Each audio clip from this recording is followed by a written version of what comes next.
There are a few priorities that any new Chancellor should be bearing in mind at this moment. The first is not to get Brexit done, but to reset our relationship with Britain following Brexit.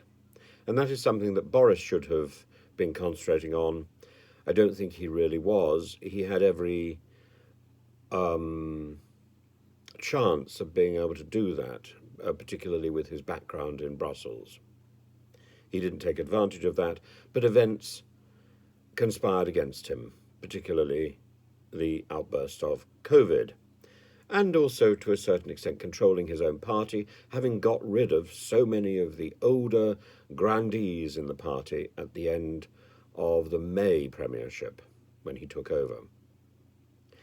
I think one of the biggest problems that Boris has handed on to any successor, Liz Truss or whoever takes over, is the disdain for the systems of government, the attacks on lawyers, the attacks on the instruments of the House of Commons, the prorogation of Parliament, the nastiness of debate, the nastiness of confrontation, the failure actually of debate in the House of Commons, this increased desire to come to the House and pronounce slogans across the dispatch boxes. It's something that's happening on both sides of the House, but it's particularly noticeable on the Conservative side. And it becomes particularly clear and noticeable in the mouth of Liz Truss when she can actually be bothered to speak. All of this sets a precedent. I don't think Liz Truss is the author of this. I think she's simply inheriting what was penned for her really back in the days of Mrs. May. Mrs. May was the first major sloganizer without substance. And Mrs. May would always have seen her slogans as backed up by bureaucracy, but bureaucracy is just fodder for the fire. And we've never really heard Mrs. May as an orator until she left office and then used her words viciously and brilliantly against her former foreign secretary, against Boris, brilliantly. In fact, we never really heard the brilliance of May until then.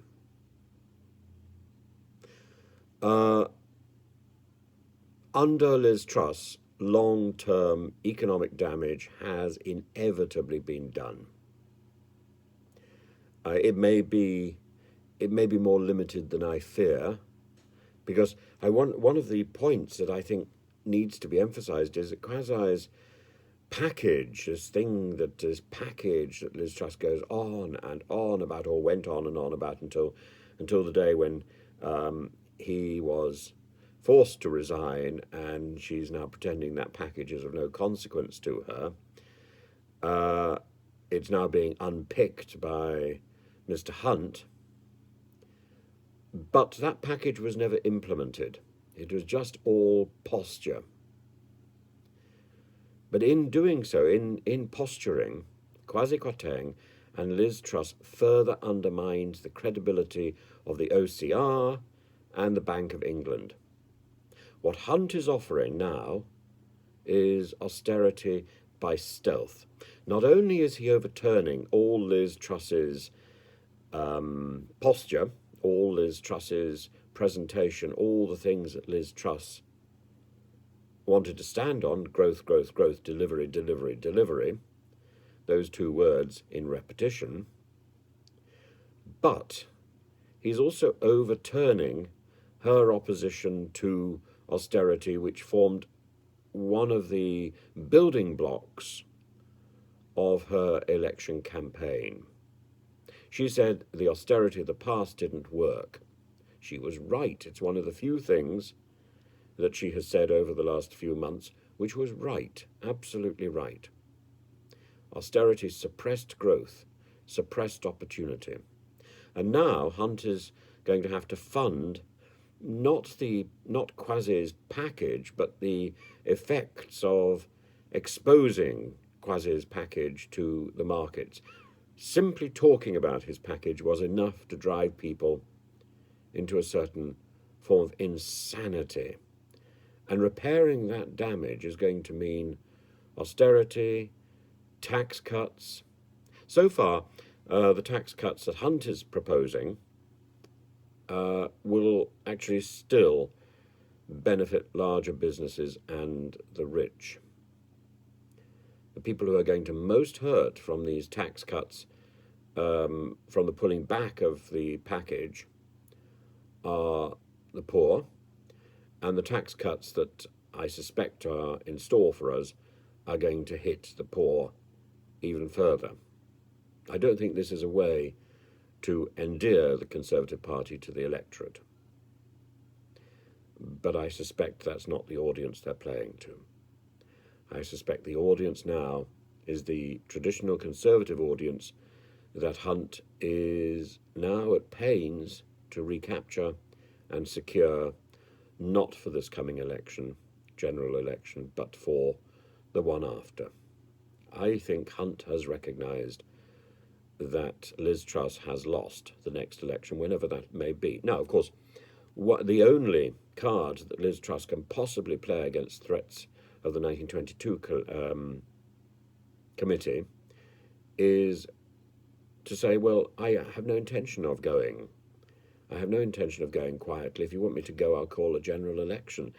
And I suspect at this moment that is the last thing the 1922 committee would want with the polls in their present position, because the Conservative Party would stand not only to lose the election, which is inevitable, but would stand probably to lose a minimum of 12 sitting cabinet ministers. We can go round the table and we can identify probably more than 12 sitting cabinet ministers who should well be lost. But it would be a bigger blow than the end of the major government. It would be the biggest blow actually in probably 150 years. And it may well be, it may well be that Liz Truss herself would lose her seat. That would be hilarious. So at the moment, what's going on? We've got problems with gilt yields, we've got problems with mortgage hits, we've got problems with capital leaving the country. We've got problems with a pullback on any form of growth. A Chancellor is going to have to deal with all that before he can deal with providing the party with political advantage. I think we need to strap ourselves in and prepare for a very bumpy few months. And I cannot imagine that even if there were a new Prime Minister in the next few days, that Prime Minister would replace Hunt. It makes no sense to have a fifth Chancellor of the Exchequer in as many months. No point at all. We keep the same Chancellor, and these policies that are being pursued now are the only policies that Liz Truss has left us with.